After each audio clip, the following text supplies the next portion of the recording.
Hi, Dr. Martin. My name is Caleb Mall. I am excited to be in this class, English 315, and I just wanted to look through a couple of these poems and share some similarities that I found with them. The three poems that I really wanted to focus on was Herrick's To the Virgin, To Make Much of Time, Marvell's To His Coy Mistress, and also Catherine Phillips' A Married State. There's a really strong underlying theme here dealing with virginity, but I find it kind of interesting how each subject is broached and specifically dealing with the gender of the author. To the Virgins, To Make Much of Time,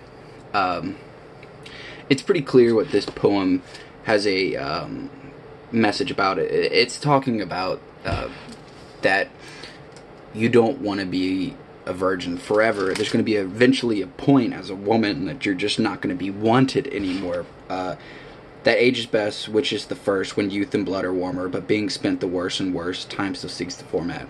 Then be not coy, but use your time, whilst you may go marry. For having lost but once your prime, you may forever tarry. It basically is just saying here, well, Herrick is saying here that you should spend the time in pleasure while you can, because eventually you're going to reach an age where, nobody wants you. But again, this feels like the the bias of a man who is asking for what he wants. So he writes a poem to say, virgins, give up your virginity. It's going to be better that way. And looking at Andrew Marvell, To His Coy Mistress, I found that a lot of this was very similar to Herrick, especially as it pertains to the virgin giving up her virginity. And how that relates is, let's see here. Now let us sport while we may, and now like amorous birds of prey, rather at once our time devour, than languish in his slow clap power. Let us roll all our strength and all our sweetness up into one ball, and tear our pleasures with our strife through the iron gates of life. Thus, though we cannot make our son stand still, yet we make him run. But before that, he talks about how, nor in thy marble vault thy beauty shall no more be found, nor in thy marble vault shall sound my echoing song, then worms shall try that long preserved virginity. So here he's basically saying that you should let me, because I'm singing songs to you, I love you, but when you're dead and in a marble vault, it's going to be worms that are taking your virginity. And it's a really graphic and sort of, I guess, a valiant effort, to say the least. It's almost like a fear tactic, as opposed, well, not as opposed. It's a similar tactic from Robert Herrick. He's trying to persuade the virgins to give up their virginity out of fear of missing out things in life, such as pleasure and joy. Yet here he's saying his fear is basically, Marvell is creating this fear of sort of, if you don't do this, you won't experience this kind of love. Instead, you're going to be eaten by worms, and that's where your honor is going to come. It says that long preserved virginity and your quaint honor turn to dust, and into ashes all my lust. So he's saying, I love you, I lust after you, and if you don't, let me partake in that, then eventually it's just going to become worms doing this. So here we have Herrick and Marvell both writing poems to virgins about giving up that virginity, giving up that sacred treasure to them. And in a nice twist of reading, I love Catherine Phillips' poem here, A Married State, because here it's the exact opposite. She's saying, a married state affords but little ease, the best of husbands are hard to please.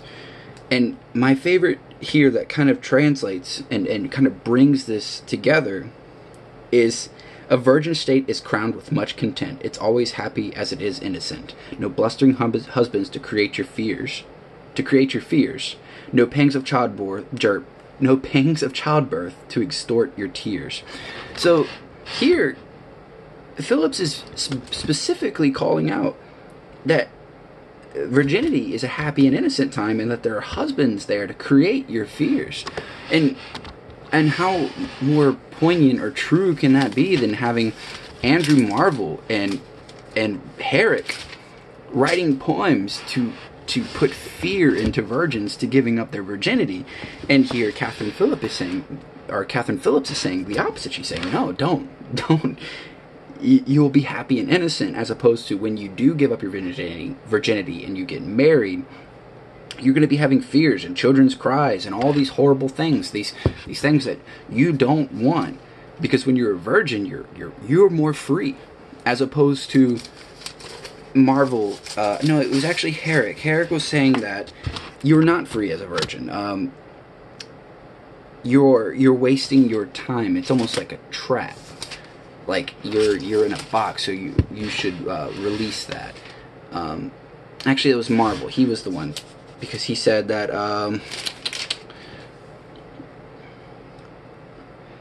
when he talks about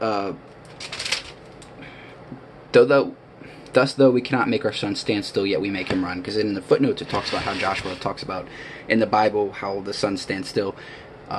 Side note, I really do find it interesting that Marvell uses a couple biblical narratives as well as some sort of relations to the end of time in a biblical sense in terms of virginity, as it pertains to kind of like the common Christian belief of Christ coming back for his bride. I thought there was maybe some possible exploration there and some comparisons between that and the Christian literature.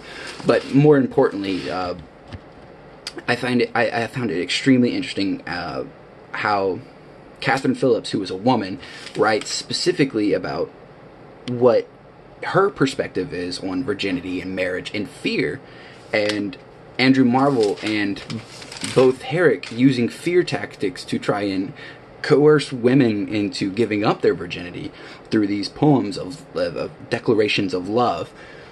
But these declarations of love have this sinister undertone of fear in them, that they're not making these proclamations of love or declarations of love out of some sense of just pure fascination or wonder. There's something sinister here because of the fear element.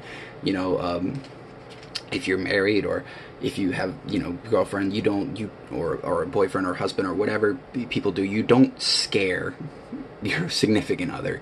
You don't make them fear you. You want them to love you. And of course, because this is the 17th century, I find it interesting that the man's perspective and the woman's perspective are vastly different as it pertains to the love and the virginity and the fear representation of that. So that's really all I have to talk about, and I just wanted to kind of explore that. So, thank you.